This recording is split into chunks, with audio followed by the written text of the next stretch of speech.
Hello, Chris Vent, lead gunsmith here at Rost Martin in Dallas, Texas.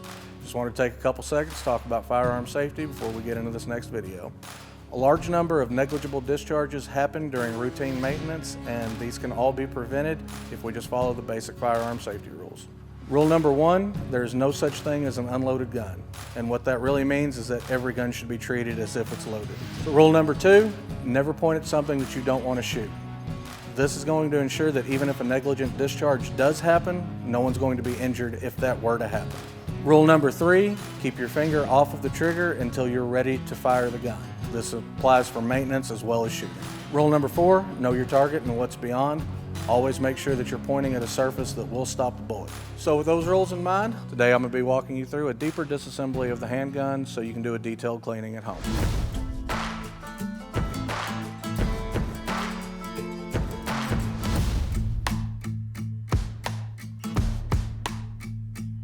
We're going to start off with removing the striker spring on the slide.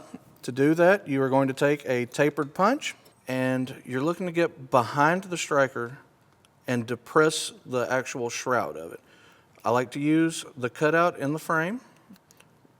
Once that tapered punch is in place, you can take your thumb and just depress that. It only moves 1/4 of an inch or so to give you the clearance you need to remove that back plate. Once that's depressed and held in place, I'm using a 3/32 roll pin punch to slide into the loaded chamber indicator hole, and just kind of a quick wrist flick will pop that out of the bottom.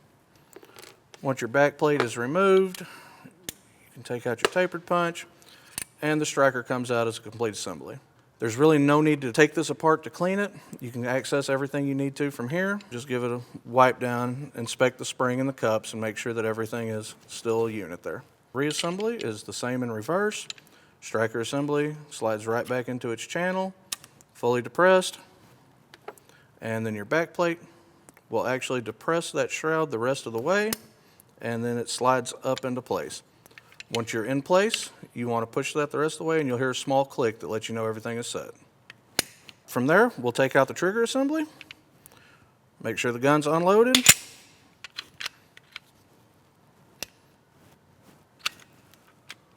remove the slide from the frame. You've got one roll pin at the front of the frame, and again, we'll be using that 3/32 roll pin punch to knock that pin out. This is not a directional pin, it's non-tapered, so you can drift it from either side, whatever's more comfortable for you.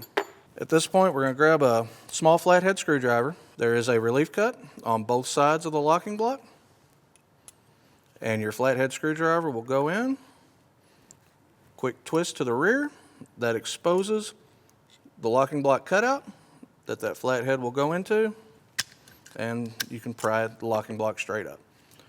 Your slide release, lift that, grab the locking block, and everything should come straight up out of the frame.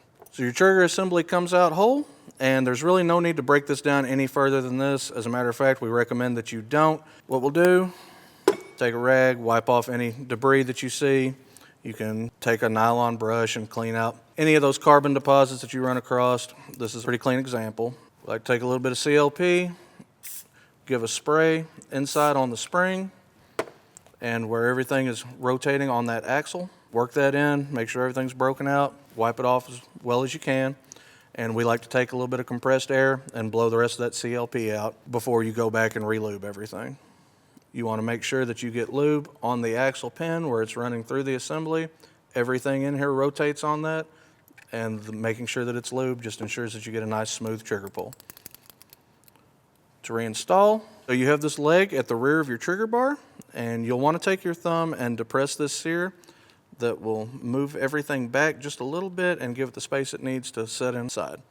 So with your thumb, you'll depress that sear, place the leg at the rear of the trigger bar into its slot, and then drop your trigger straight down.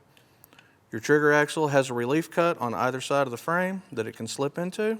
Just using your thumbs and downward pressure, you can just depress everything back into place. Once your locking block is fully set, the roll pin hole should be clear. You won't see any obstructions through it, and you can reinstall your roll pin from either side. Again, it does not matter.